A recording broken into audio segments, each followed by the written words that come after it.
Ichinose Honami's short story, Jealousy. I was nervous. I had left Ayano Koji-kun and Mako-chan under the excuse of getting some water.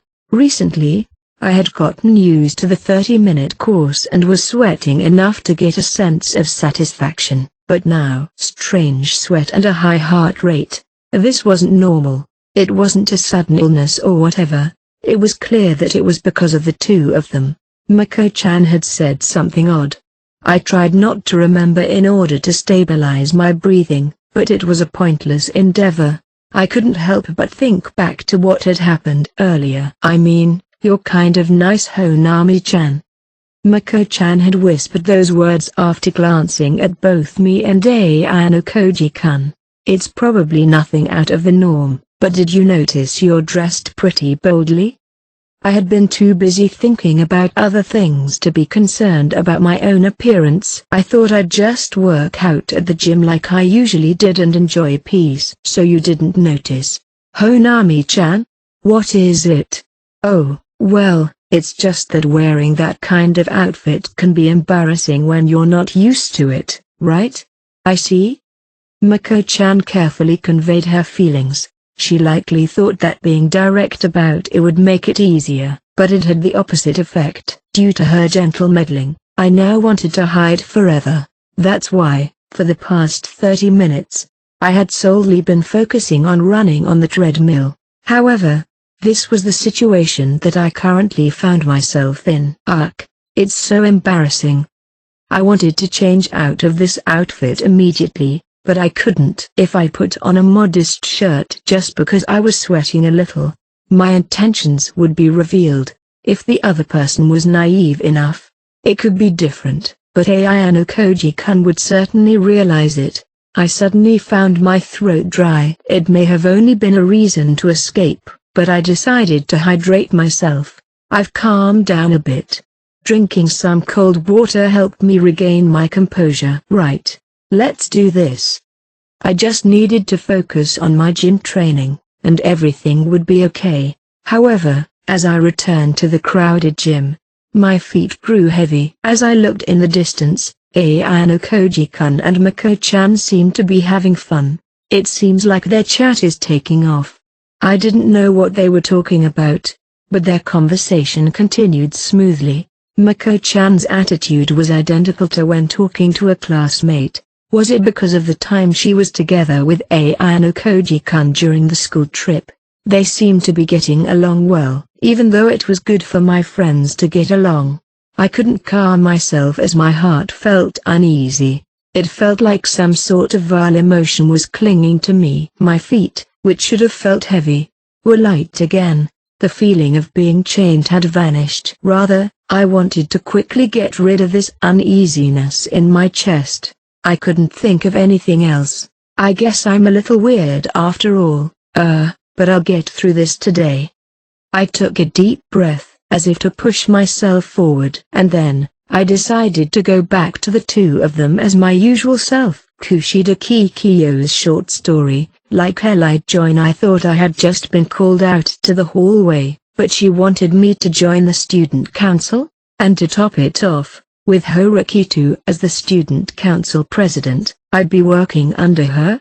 Don't joke with me. No matter what merits were present, I couldn't accept. Just as I was about to firmly turn her down, I felt a weird presence behind my back. Well, it's settled. If you join the student council, Kushida-senpai, even if there are people who dislike you, they won't be able to get their hands on you. The one who was clinging to me was the first year Imasawa. She was one of the people I hated so much to the point of wanting to murder her. She was the last person I wanted to be around in that instance. Horakitu also considered Imasawa as an obstacle to this meeting and was trying to get rid of her. It wasn't anyone in particular. If I had to choose, I'd say Kushida-senpai. Me? Oh, I see. What kind of business is it? Huh? What could it be, Tilda? What do you think I want? This woman. She absolutely came out here just to mess with me. I seriously want to murder her, but since I couldn't take any action at this point, I had to endure this with a calm mind.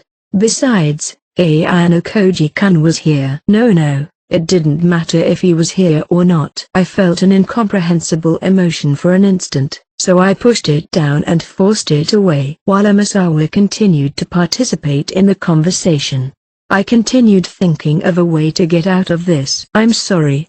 I can't live up to your expectations. The student council isn't for me. Why don't you just join the student council instead of saying that? Again, Amasawa interfered by saying such a thing. Furthermore, she clung to me, touched my body without permission, and got further carried away.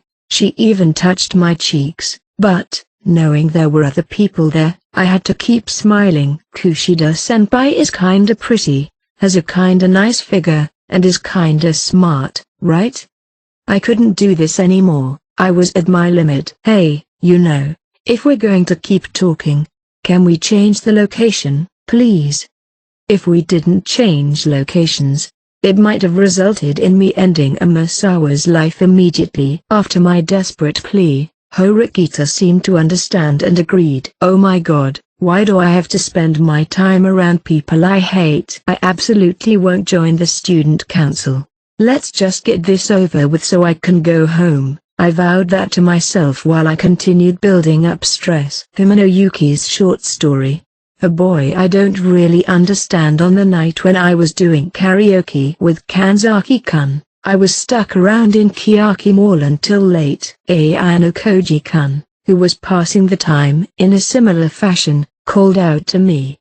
I was in a daze. I was going to the general store and making my way to the front of the movie theater for no reason.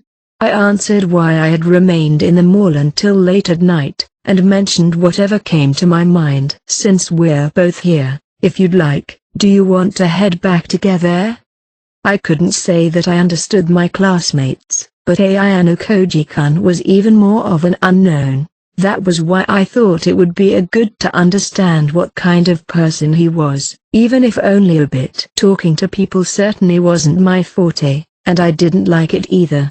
I couldn't count how many times I felt annoyed when doing so. But before I knew it, I was having a lively conversation with a boy by my side.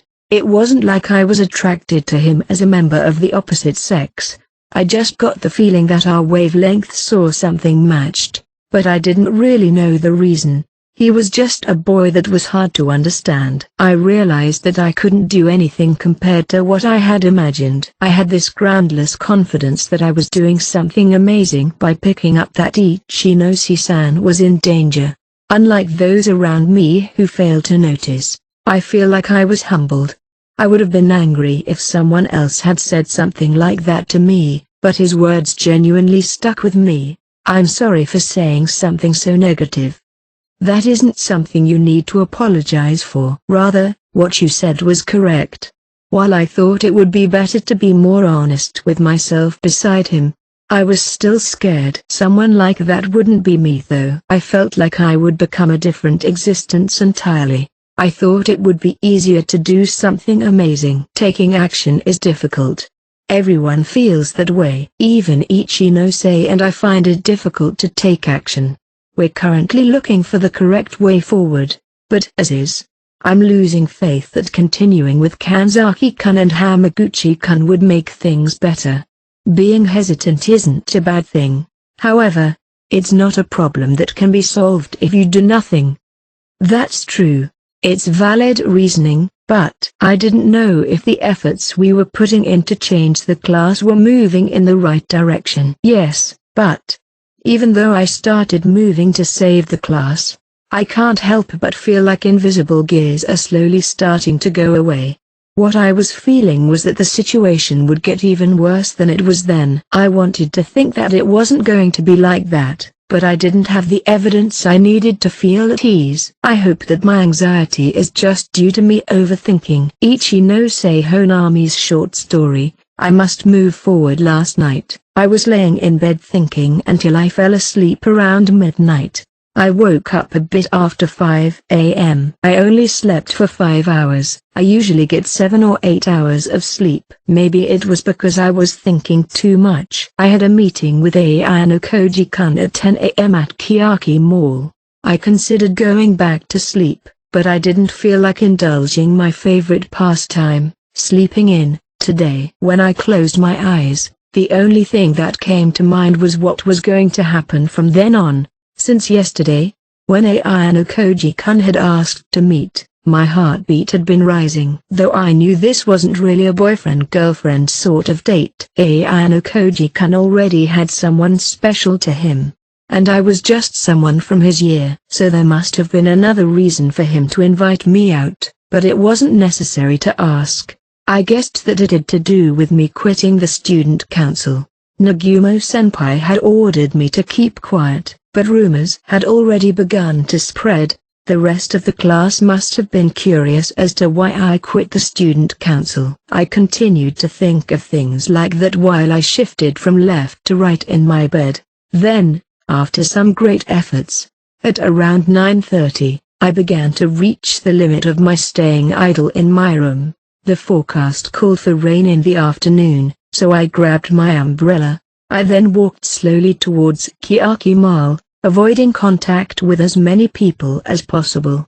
It was cold outside, but it helped me keep my composure, thinking I had made the right choice in leaving early.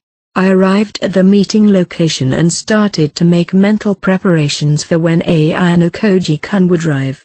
First, to not look upset or show anything negative. Then next, not to ask about Karizawa-san.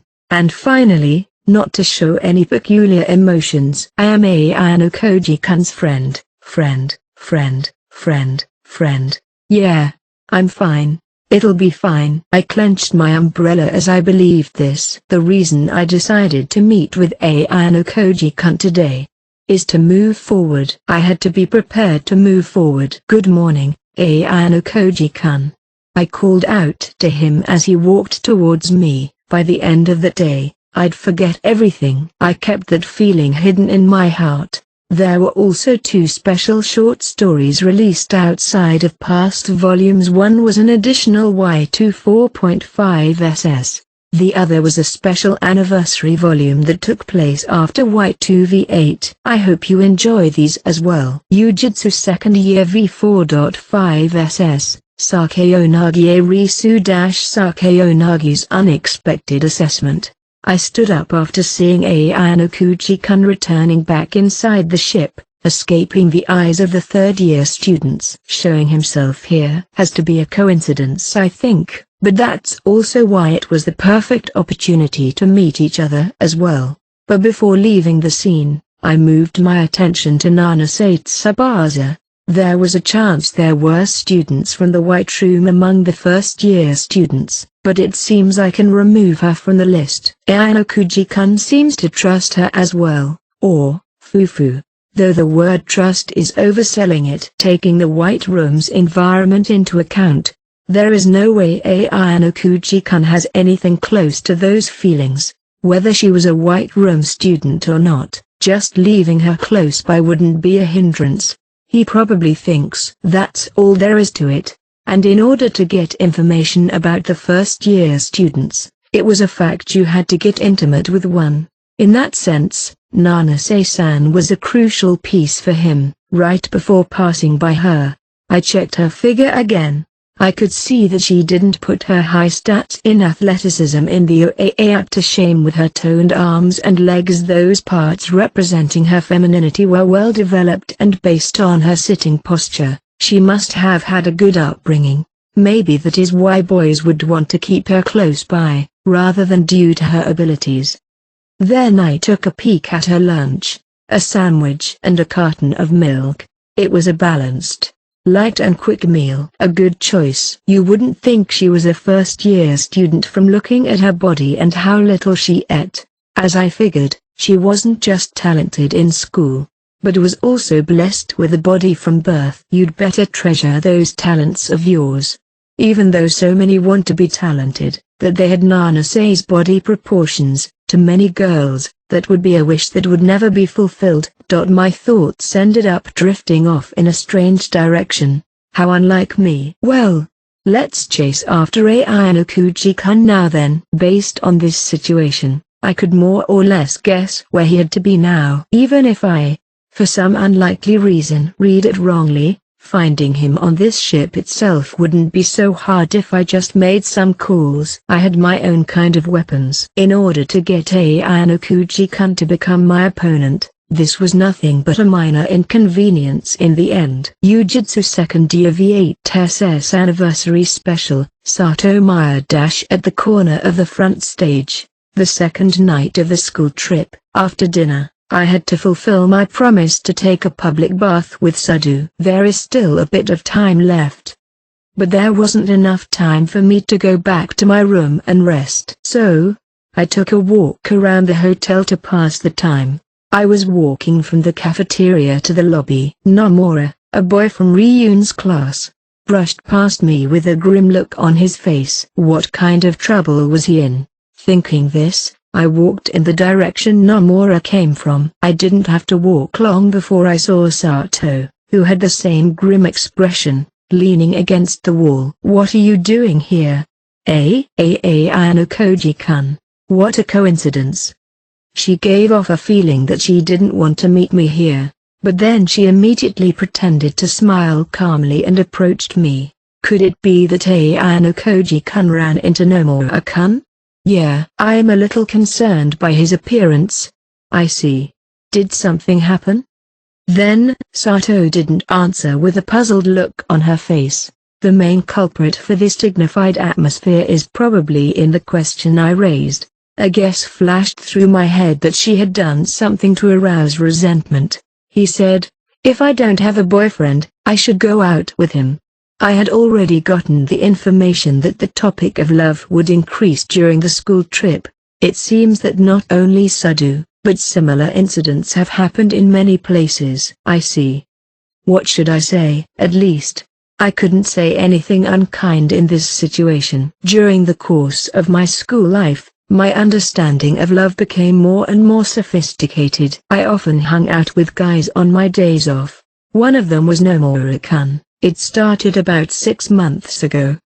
Perhaps feeling compelled to say something in the face of my silence, Sato continued. Then, he began to care about me. Is that so?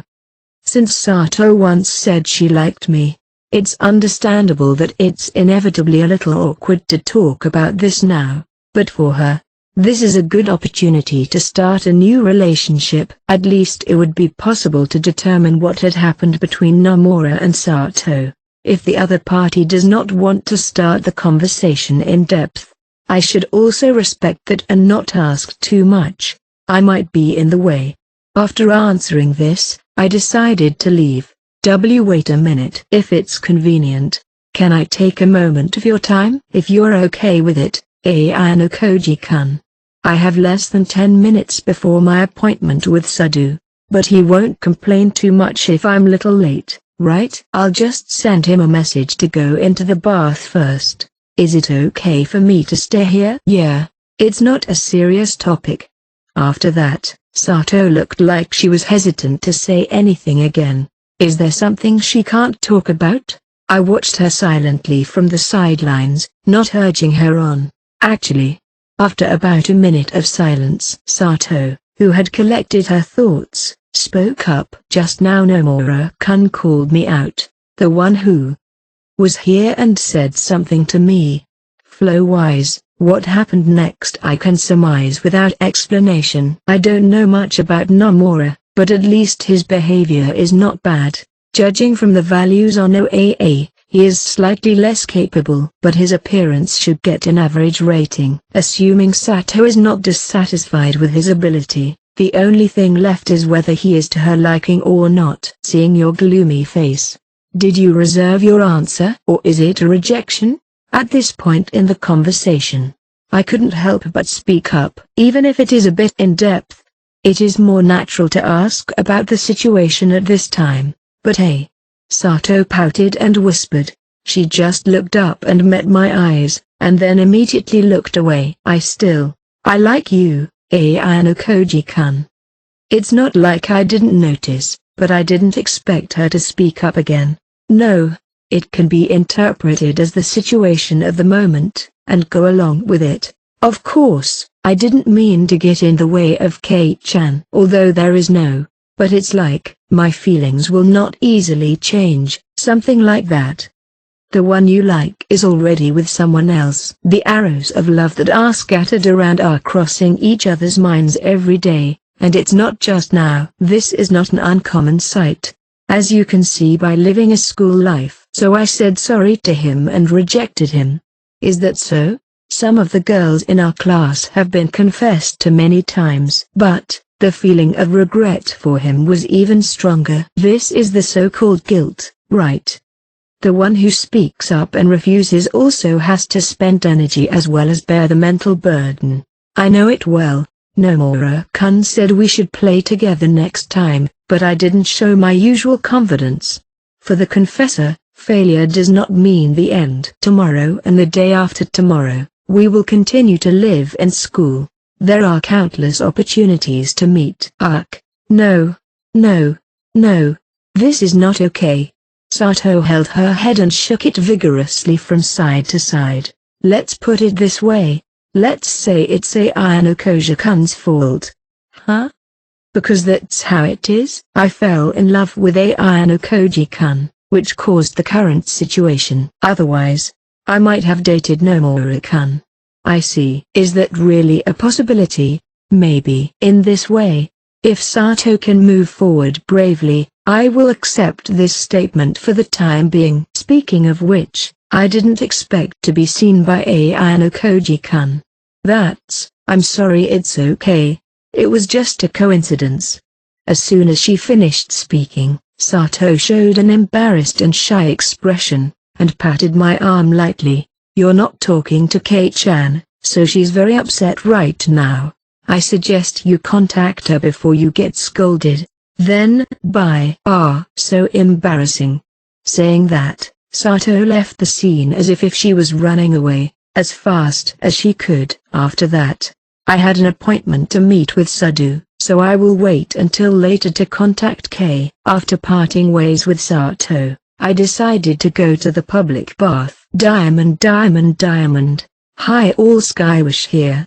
At this point we are completely caught up with the short stories. I didn't know about the last two stories since they were released in between volumes in the past. With more consistent translating now that Royal has stepped up and is translating short stories, we should be good going forward. The next volume will be released in Japan roughly on June 25th. I will see you all then. Diamond.